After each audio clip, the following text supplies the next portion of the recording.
This is IGN. Ari Aster's latest movie features eccentric performances but has nothing to say. This is your IGN review of Eddington by Siddhant Adlakha. And just a heads up, Eddington opens in theaters Friday, July 18th.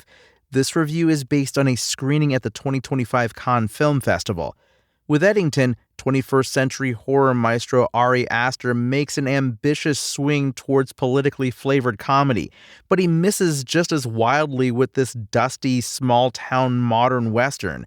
The first misfire of Aster's directorial career makes a futile attempt to capture and satirize the rampant paranoia and cultural fault lines of the summer of 2020 via its COVID-era tale of bitter rivals running for mayor. With flailing jabs in every direction, Eddington ends up with shockingly little to say and meanders for much of its 145-minute runtime. There's some superficial enjoyment to be found, especially in the lead performances. Eddington is an extremely slight work in the body of a comedy that's only ever funny because the likes of Joaquin Phoenix and Emma Stone make real attempts at finding something beneath the surface. But given the material they're working with, they often come up short. Phoenix plays Joe Cross, the rebellious, alarmingly individualistic sheriff of the fictional Eddington, New Mexico, who spends his time listening to right-wing talk radio and attempting to politely but aggressively navigate his way around pandemic mandates or insisting that others do so. His messy domestic life informs at least some of his frustrations between his withdrawn younger wife Louise and their intrusive extended-stay house guest, Louise's mother, Dawn. Whenever Joe comes home, he finds Louise and Dawn lost down their own separate online rabbit holes. Louise gravitates towards the teachings of New Age self-help messiah Vernon Jefferson Peake, played by a severely underused Austin Butler, while Dawn constantly absorbs and regurgitates absurd conspiracy theories from YouTube. At a glance, these details are not entirely unfamiliar. When Joe scrolls through his phone, he's met with a variety of content that's either incendiary or mind-numbingly banal, as any of us might. However, much of this is just window dressing, worthy of a chuckle before we forget about it. Eddington certainly does. Fed up with the state of things, Joe decides to run for mayor against incumbent candidate Ted Garcia, played by Pedro Pascal, a smirking politician who harbors an angry streak at home, and who hopes to inject the town with tech jobs by welcoming the construction of a massive data center, portending the popularity of AI in a few years' time. This is perhaps the closest Aster comes to offering any lasting social commentary. Given Joe's attempts to skirt the very rules he's supposed to enforce, it's hard not to be unsettled by some of the movie's early interactions. Rightly so. Phoenix is incredibly adept at barely buried simmering, ensuring that Eddington begins in unnerving territory. This, however, ends up a promise unfulfilled.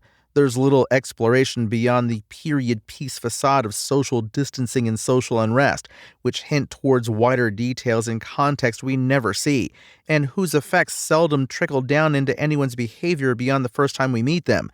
It's a film in emotional and thematic stasis, even when things appear to change rapidly. It may be set in 2020, but the sickening roller coaster feeling of living through that moment in time is rarely reflected.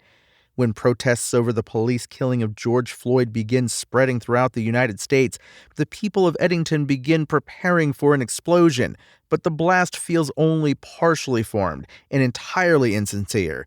On one hand, as the town's more conservative residents grow furious at the increasing presence of Black Lives Matter protesters, Joe and his deputy Guy, both white, try to navigate the awkwardness of open discussion with trainee Mike, who is black. This subplot makes for an amusing flourish, but it unfolds at length without ever engaging with its central tension beyond fleeting punchlines, and the comedy is seldom informed by Mike's perspective or experience. On the other hand, the protesters are caricatures of teenagers who don't know better than to adopt an unenlightened vocabulary they barely understand in order to get laid or to show off online. All the while, a lingering enmity between Joe and Ted looms larger, concerning a possible sexual impropriety between Ted and Louise, which may have ushered the latter into her cocoon. Whatever Aster's attempts with this premise, he spins far too many plates, and his approach ensures that Eddington's satire is no deeper than a kiddie pool. The film plays with incendiary material but fumbles it constantly, by rarely, if ever, making genuine attempts to examine the humor or absurdity found within its characters' points of view. Aster's grief-tinged horror movies Hereditary and Midsommar depend on a genuine, detailed understanding of who he's making suffer and why, but he doesn't apply those skills here. Its construction is ideologically flimsy, as though drawn from a highly removed liberal angle on both right-wing frustrations and left-wing activism. For instance, the mess of conspiracies in Joe's life keep the more paranoid characters at odds, rather than their paranoia feeding off each other, while the film's engagement with the era's discourse on race and policing is no more detailed or honest than that of the teen characters delving into these topics for the very first time. When Eddington loosens its grip on reality, introducing manifestations of imagined far-right phantoms like global cabals of child predators responsible for every crime, or an armed Antifa superstate that may as well be an organization run by Bond villains, its ravings feel distinctly untethered from Joe's outlook. Imagine for a moment a version of the anxiety-inducing opening act of Aster's Beau is Afraid, in which Phoenix's Beau becomes besieged on all sides by a Fox News nightmare of a crime-ridden American city. Only this time, Beau isn't afraid. In Eddington, it's always someone else's worst fears peeking through the edge of the frame, rather than Joe's. What ought to be experiential and visceral becomes distantly observed, since the concerns of Phoenix's sheriff tend to lie far away from the plot's strange, under the Silver Lake-esque unveilings. What is arguably commendable about the film is the way it shifts in tone, from broad political send-up to crime mystery, after a key turn in the plot about midway through. However, this transformation ends up feeling at odds with the movie's attempts to dramatize one of the freakier years in recent memory. Its style never evolves in a way that goes deeper into that mood.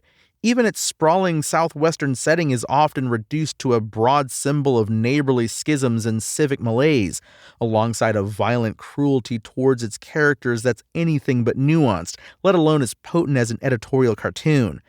Rigorous satire hardly demands a gentle hand. However, it does demand the rigor of knowing one's target intimately in order to strike it with precision.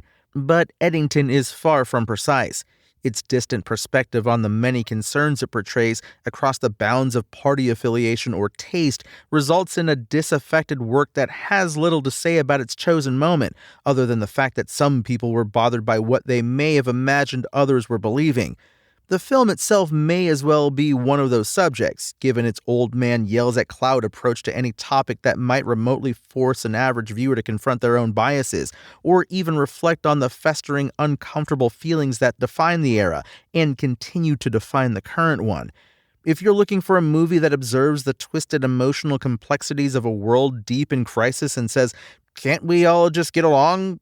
then Eddington may be for you. Eddington's IGN score? 4 out of 10. Thanks for listening to IGN. My name is Tony Jackson, and for more on Eddington and from Cannes, visit us at IGN.com. Spoken Layer.